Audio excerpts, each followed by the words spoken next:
Toujours comme ça, on passe toujours en dernier, nous les compteurs. Ouais. Et encore, t'es pas le dernier. Le hasard, c'est que... Encore, je suis pas le dernier. Ouais. Par contre, je vais aller faire pipi avant, si ça vous dérange pas. Alors, c'est l'histoire d'un personnage qui s'appelle Nasreddin Hoxha. Nasreddin Hoxha, bon, on ne sait pas trop s'il a vécu ou pas. Il y a en tout cas à peu près 1000 ans. On ne sait pas trop dans quel pays il est né. Mais en tout cas, il y a 9 pays, du Maroc jusqu'à l'Afghanistan, qui revendiquent dans un de leurs villages une tombe avec Nasreddin. C'est un petit bonhomme qui a un turban sur la tête. Et Hoxha, ça veut dire le fou sage. Donc il arrive toujours des histoires qui font un peu réfléchir les civilisations.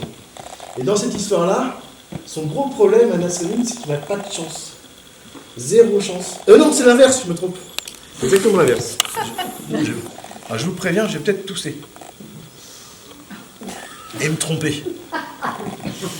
Il a beaucoup de chance parce qu'à chaque fois qu'il fait un pari, eh bien il le gagne. Mais depuis qu'il est tout petit. Alors est-ce que c'est de la chance, de la malchance, de la maltraitance, de l'innocence, de l'intelligence, on ne sait pas, mais en tout cas donc, du coup, depuis très longtemps, depuis qu'il est adolescent, la famille ne parle plus du tout avec lui, évidemment. Puis il y a parfois quelques gens, quelques piétons dans la rue qui tentent le défi et qui à chaque fois perdent le pari. Et puis maintenant, il n'y a plus que les étrangers. Les occidentaux, du coup, puisque ça se passe quand même en Moyen-Orient. Ça peut arriver que... Enfin bref. Et donc... il devient adulte Nasreddin dans cette histoire-là, forcément, à un moment donné. Mais sauf que ce talent, ce petit don incroyable, étrange, arrive jusqu'aux oreilles du sultan. Et du coup, le sultan n'est pas content, forcément. Enfin, il n'est pas content qu'il y ait un petit citoyen, un petit gars du bas peuple qui ait ce talent incroyable. Donc il convoque Nasreddin Hoxha. Il y a tout le monde qui est là, l'assemblée, la cour, les princes, les princesses, les ducs, les duchesses, tout le monde est là. Et puis,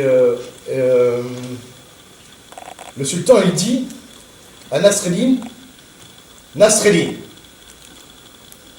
je veux que tu fasses un pari avec moi, mais je veux que tu le perdes.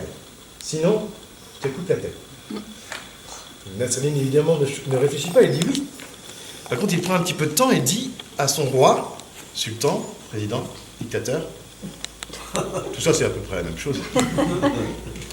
Je parie avec vous que demain matin, à l'aurore, vous aurez sur votre fesse droite un bouton. Donc le roi, le sultan convoque tout le monde. Il convoque ses scientifiques, les conseillers économiques, diplomatiques, conseil de surveillance, conseil de résistance, conseil de protocole sanitaire, tout le monde est là, quoi.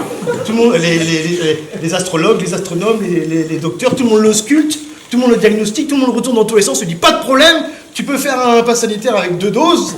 Non, c'est pas ça l'histoire. Pas de problème, tu peux faire le pari avec Nasreddin Hoxha. Demain matin, à l'aurore, tu n'auras pas de bouton sur ta fesse droite.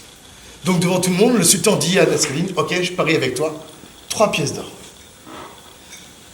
Nasreddin parie. La journée se passe plutôt bien. À midi, le roi fait bombance, mange bien, salé, poivré, pimenté. À la fin du repas, hop, une petite chanson de Mavel, tout se passe bien. Ça danse, ça chante, c'est la fête. Et à la fin du repas, par contre, il y a un truc qui se passe à l'intérieur de son bidon, là, ça le turlupine dans tous les sens, ça le pousse vers son noble fessier, et il s'inquiète, il monte très vite dans les tours, il va dans sa chambre, il va dans sa chambre, il va dans sa salle de bain, il enlève cette djellaba, il se retourne, il se regarde dans le miroir, et là, messieurs, dames, qu'est-ce qu'il y a sur la fesse droite? Rien du tout. Aucun problème, tout se passe bien. Il boit de la tisane, et puis la journée se passe bien. Comme je disais tout à l'heure, ça se passe vite les journées dans les histoires. Donc on arrive à la fin de la journée. Et puis donc hop, il ne fait pas d'affaires, une petite soupe bien chaude, et très vite il va au lit. Seulement toute la nuit, il va se réveiller, toutes les heures. Il est en sueur. Il fait des cauchemars, il n'arrive pas à dormir. Comment c'est possible qu'un petit gars du bas peuple comme ça puisse retourner un roi aussi simplement avec un pari stupide?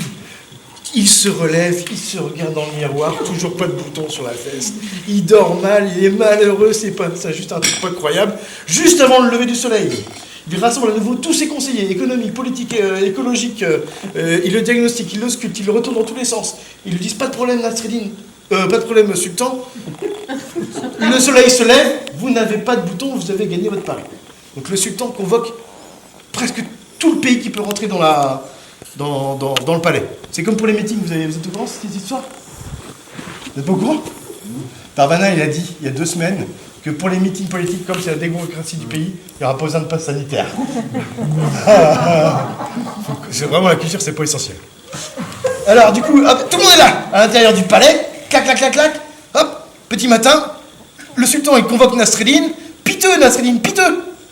Il arrive devant le roi, le sultan, il dit, j'ai gagné.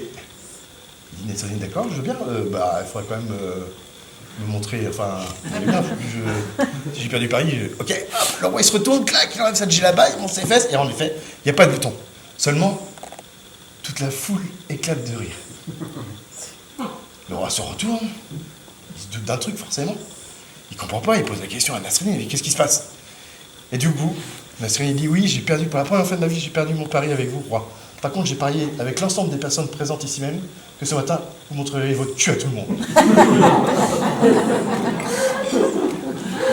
Comme quoi, les dirigeants peuvent pas tout savoir. C'est pas possible. Alors voilà, ça c'est une des histoires, et j'aime bien la terminer par une autre toute petite histoire de Nasreddin. Et donc je racontais ça au téléphone. Alors des fois, il y avait un long temps de 5 secondes, je disais, ah putain, ils sont partis. Il y a quelqu'un derrière. Et en général, ça rigolait comme vous là.